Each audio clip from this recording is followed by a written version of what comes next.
बिस्मिल्लाहिर्रहमानिर्रहीम। अस्सलाम वालेकुम मेरे प्यारे दोस्तों।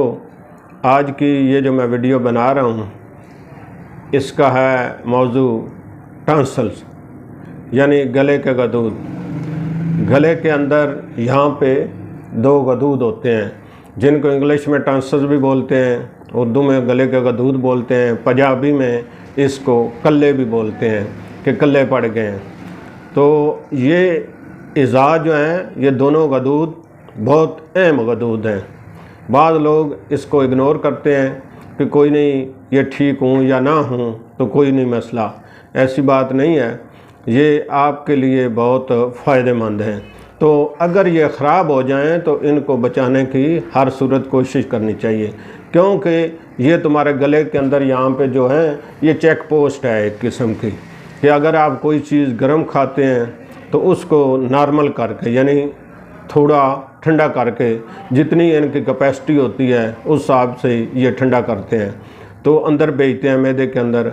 अगर आप कोई चीज़ ज़्यादा ठंडी जैसे आइसक्रीम वगैरह है वो खा लेते हैं तो उसको नीम गर्म करके अंदर भेजते हैं। जितनी ठंडी बाहर वो होती है, अगर इतनी ठंडी अंदर चली जाए तो फिर मैदे को वो जाम कर सकती है।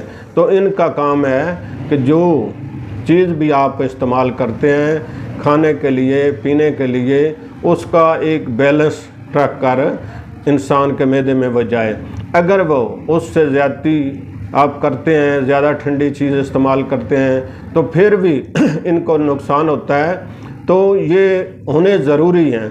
बाद लोग कहते हैं कि जी कोई नहीं, गले का ऑपरेशन करा दें, ये बार बार ख़राब हो जाता है इसलिए ये ऑपरेट करा कर निकाल दें। नहीं, ऐसा नहीं होना चाहिए, क्योंकि ये पूरी लाइफ, पूरी ज़िंदगी आपके साथ चलेंगे। इनका यही काम है, जिस तरह मैंने आपको बताया है कि ये चेक पोस्ट का काम करते हैं। तो अगर ये ना हो तो फिर आपके अंदर गर्म चीज़ जाएगी, जितनी गर्म जाएगी उतना मैदे को ख़राब करेगी, जितनी ठंडी जाएगी उतनी ही वो चीज़ मैदे के लिए नुकसानदेह होगी।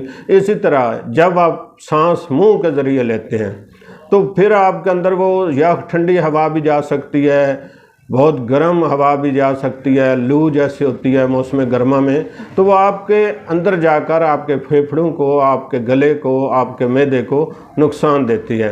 तो मैं आपको ये एक केस बताता हूँ। मेरे पास एक केस आया, उसकी उम्र 12 साल के लगभग थी लड़के की।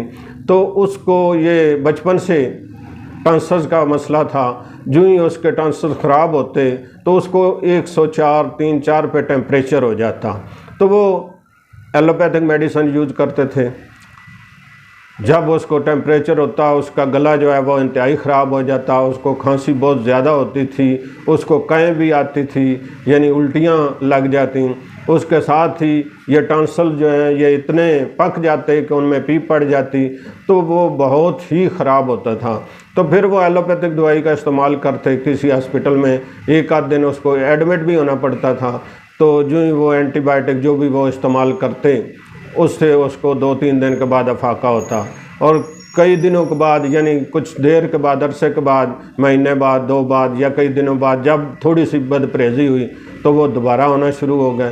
तो जो गले के स्पेशलिस्ट थे उन्होंने उनको जवाब दे दिया कि आप भाई इसका ये दवाइयों से नहीं ठीक हो सकता, आपको ऑपरेशन ही कराना पड़ेगा।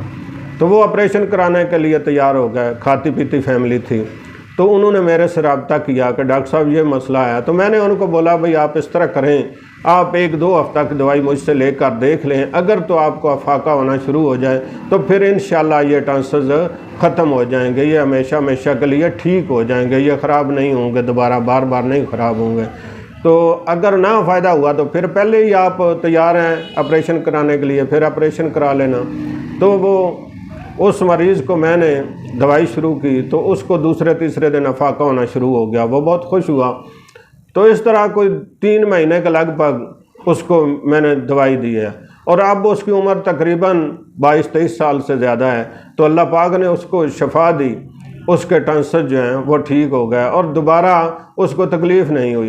तो मेरी आपसे ये गुजारिश है कि आप ये ना समझें कि इनका इलाज नहीं होता। अगर एलोपैथिक में इसका इलाज नहीं है तो फिर इसका इलाज ही नहीं है, फिर इसका यही हाल है कि आप ऑपरेशन करा दें। नहीं, ऐसा कतई नहीं है।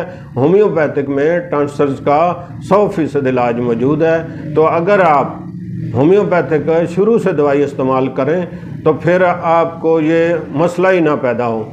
अगर बाद में भी टॉन्सिल जब आपके बढ़ जाते हैं तो उस वक्त भी होम्योपैथिक अच्छे होम्योपैथ से आप मेडिसिन यूज़ करेंगे तो इंशाल्लाह आपके टॉन्सिल ठीक होंगे। तो ये बनते क्यों हैं टॉन्सिल? ये ठंडी गर्म चीज़ें अक्सर खाने से, बादी चीज़ें, चावल का ज़्यादा इस्तेमाल करने से, या इसके अलावा आपके जिस्म में बादी ज़्यादा है, मुंह में थूक ज़्यादा रहती है, ये अलामत है बादी की। तो इस तरह ये उसके टॉन्सिल में इन्फेक्शन हो जाती है और फिर वो बढ़ना शुरू हो जाते हैं। जब वो 2, 4, 10 बार टॉन्सिल की तकलीफ़ हो जाए तो फिर ये कमज़ोर हो जाते हैं। वो बार बार अटैक जो है उस चीज़ पे होता रहता है। तो बाज़ औक़ात बाज़ ख़ानदानों में ये एक विरासती चले आ रहे हैं कि अक्सर तो ये बच्चों में होते हैं, लेकिन देखा यह है कि कई लोगों के अंदर ये बड़े जो जवान हैं उनको भी हो जाते हैं, बूढ़े जो हुए हैं उनको भी टॉन्सिल हो जाते हैं। तो कई ख़ानदानों के अंदर ये विरासती चल रहे हैं, बड़ों को थे, बच्चों को भी हो गए। तो इस तरह इनका इलाज करना चाहिए, ना कि ये ऑपरेशन करा दें।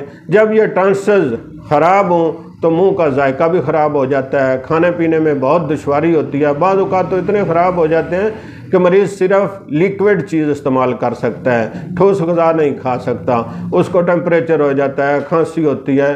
तो ये काफ़ी इंसान को ख़राब करते हैं। तो मैं फिर आखिर में आपको यही कहूँगा कि इसका होम्योपैथिक में कामयाब तरीन इलाज है। आप के टॉन्सिल जो हैं ये आपकी ज़िंदगी में बहुत ज़रूरी हैं। ये बॉडी की एक हिफाजत के लिए, यानी ये चेक पोस्ट आपको पहले भी बताया कि चेक पोस्ट का काम करते हैं, इसलिए इनकी हिफाजत करना, इनका इलाज करना, इनको मामूल पे रखना हमारा भी फ़र्ज़ है। तो हम ऐसी चीज़ों का इस्तेमाल करें जो इनको नुकसान ना दें। तो अगर ये मेरी बातें आपको अच्छी लगें तो मेरी वीडियो को लाइक करें, चैनल को सब्सक्राइब करें। मेहरबानी।